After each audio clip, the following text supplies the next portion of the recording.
So far, the Jaguars have absolutely nailed this offseason out of the park. So let's talk about it.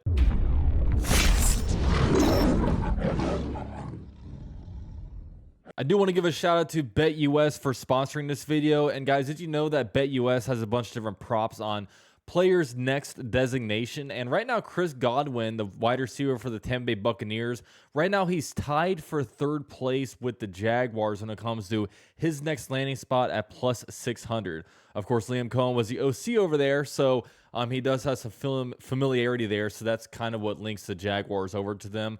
I don't know if the Jaguars get him just because I don't think they need an interior wide receiver threat. I think they need to go on the outside, but you never know. If you get some good players, you just put them on the field. It's just football. It's as simple as that. So with that said, BetUS has a lot to still offer you guys. If you guys are interested in getting in on the action, use promo code YouTube150 for a 150% deposit bonus up to $2,000. So with that said, let's go ahead and talk about these Jacksonville Jaguars. So it's crazy. When we woke up 7 weeks ago, the Jaguars were playing football in Indianapolis, and Trent Baalke and Doug Peterson were still at the helm, right? Feels like forever ago, but that was just 7 weeks ago. And it's kind of crazy because I actually look back, I had to re-look up the Jaguars record because, man, talk about just a blur of a season. The Jaguars went 0-4, and at no point was the season important at all. And the Jaguars wind up going 4-13. Just completely awful in a season where they were actually expectations for the Jaguars to be a good team. At least that's what the Jaguars brass kind of sold us. So the Jaguars went 4-13, really, really awful. We all expected everybody to be fired, but only Doug Peterson was fired. The cancer hung around with Trent Baalke being retained by Shad Khan, and we all did not know what the heck was going on. I will say one thing. When the Jaguars did start interviewing head coach candidates, they were interviewing the right people. I mean, Ben Johnson, Liam Cohen, Aaron Glenn, Joe Brady, Kellen Moore. I mean, they were interviewing all the right people when it comes to the short list of guys that they had requested interviews for. And then Ben Johnson got scooped up by the Bears. Not many people were freaking out because I think a bunch of the smoke was kind of leaning that Liam Cohen would be the next head coach of the Jaguars. So it was like, okay, Ben Johnson gone. Now let's go ahead and focus on Liam Cohen. And then when Liam Cohen backed out, all hell broke loose. I mean, that was one of the lowest moments I can ever remember as a Jaguars fan. And there have been many low moments, but we were kind of surrendering to the fact that Shad Khan will never get rid of Trent Baalke. Trent Baalke is the most important piece, in Shad Khan's opinion, to the Jacksonville Jaguars, and he was going nowhere. And then luckily he did the right thing and fired Trent Baalke just a couple hours after that happened.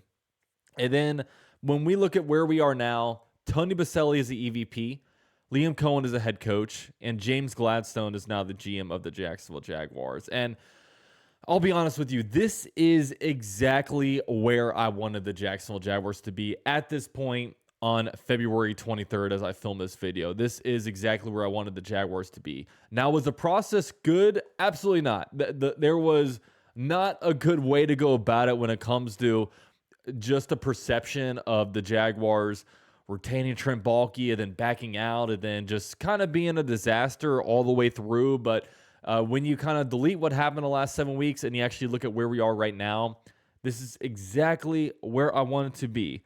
And it's crazy because I'm someone that I'm a fan of the Jaguars. You know, I'm not a media member or anything like that, although I do make videos. I'm just a fan that kind of makes YouTube videos for the Jaguars. So, you know, I speak about everything from a fan point of view, and I like to talk a lot of crap. And especially on the AFC South roundtable, you know, I want to be able to bump my chest out about this team. I was sitting there like, I cannot talk any crap anymore. I can only direct my crap talk to the Jaguars because they bring me so much pain.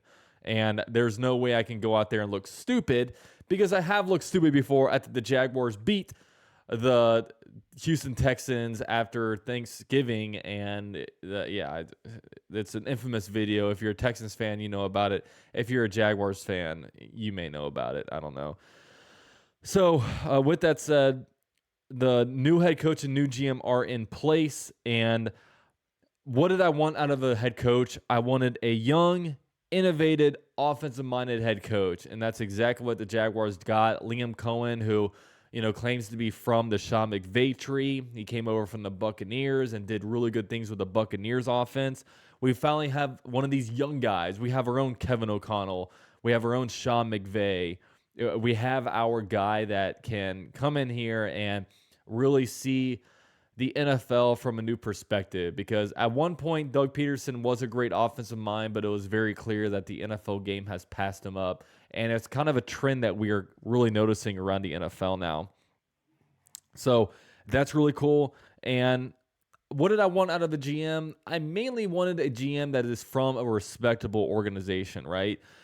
And like, I wasn't super picky because it's really hard to evaluate the GMs as an actual fan, but when James Gladstone's name got brought up, I even posted on Twitter, I was like, I really like the sound of this, because the Rams, of course, have been doing so many things really well, and they haven't had first-round picks. They've been making really good gambles, and, they have 2 NFC championships. They have a Super Bowl championship, and they go through what people think are a rebuilding year. They're not going to be very good, and they take that year and go to the playoffs because they hit on their picks. And the most impressive thing is that they hit on the day 3 picks, right? They can find Puka Nacua on day 3, Kyron Williams on day 3.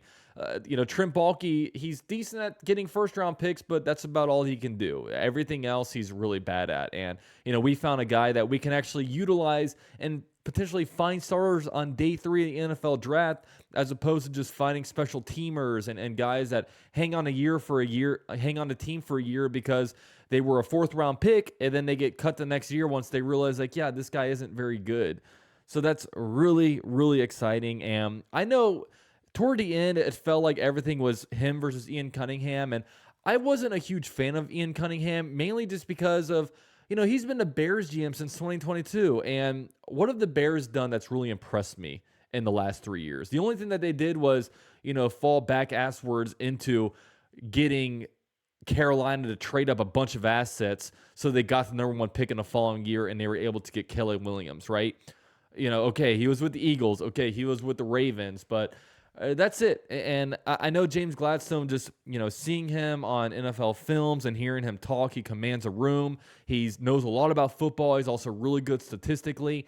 This guy really excited me, and I'm really glad that the Jaguars got him. I didn't think they were going to get him just because, like I said, all the smoke was on Ian Cunningham, and a lot of times where there's smoke, there is fire, and that turns out to be who it is. It was not in this case, I guess. And credit to Tony Boselli and all involved for, really taking an honest look at the interviews. And, maybe they came in thinking Ian Cunningham was a guy, and they interviewed everybody and said, you know what? I think James Gladstone's the guy. So I'm fascinated to hear him. He speaks on Monday, I think at 11 a.m. Can't wait for that one. I'm more excited about that one than, honestly, Liam Cohen's, because you don't hear the GMs talk very much. And, when they do talk, I think it's must listen. If it's not Trent Baalke. I'm so glad I don't have to listen to him anymore. I digress. So, with that said, and I think the cherry on top of all this was the EVP. And Tony Boselli is now the Executive Vice President of Football Operations, and I wasn't a guy that was necessarily super picky on getting an EVP just because, not all football organizations have one. And I was going to kind of be patient on whether I liked it or not. And I think really this week was the main time to look because, this head coach job I thought was really attractive, because you got a lot of stuff to work with. But now if you're the GM, you're going to come into a building that has a head coach, that has an EVP. So there's already that structure that's there. You probably have a lot of your staff that's going to be in place because we're so late in the process. I mean, the combine starts next week. How attractive was this job? What if they offered it to James Gladstone and he said, you know what, no. What if they offered it to Ian Cunningham and he said, no, you know what, no. And I'd be like, you know what? Maybe the Jaguar structure with having an EVP is not good. But now it's clear that Ian Cunningham and James Gladstone wanted this job, and they gave it to James Gladstone. And that's really awesome. And I think it's also really good to have an EVP that actually cares about the Jacksonville Jaguars, which is exactly what Tony Boselli is, because when it comes to Shad Khan doesn't know football, and that's no fault against him. He just doesn't know it. He just has the money to be able to own an NFL team. And I'm glad that he hired an EVP that cares about the Jaguars, because he can hire guys. He can hire Rick Spielman, the former Minnesota Vikings GM. And yeah, he cared about the Jaguars because they're paying him a bunch of money. You can hire anybody out there that has all, what if it was Bill Belichick? Bill Belichick would care about the Jaguars if he's getting paid, but outside of that, he wouldn't. You're hiring the first ever draft pick by the Jacksonville Jaguars, the only Hall of Famer from the Jacksonville Jaguars, a guy that's stayed in Jacksonville, even after retiring as an NFL player. You've seen a guy that's, all over the Jaguars when it comes to the media, the community, everywhere. You hire him, and he is now Shad Khan's right-hand man. He's kind of helping control the culture, and I love it. I love it because, me and you watching this video, we're both fans of the Jacksonville Jaguars.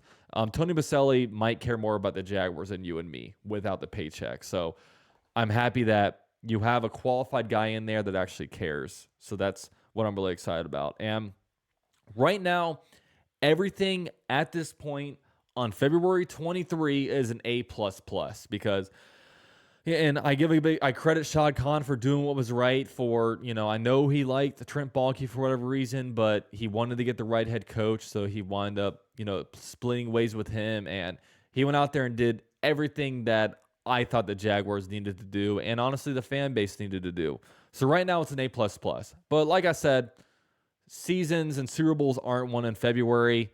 You got to, free agency is coming up. The NFL draft is coming up. But then you start playing football games in September, right? So, 1, 2, 3 years from now, we can look back and really figure out if this truly was an A++. But right now, at this moment, before free agency happens or the draft happens, this is an awesome situation for the Jaguars and just a really, really fun time to be a fan because we have a complete youth movement right now. Head coach is 39, GM is 35, the offensive coordinator is 29 years old, and the defensive coordinator is 43. So we got some young, hungry guys in the building.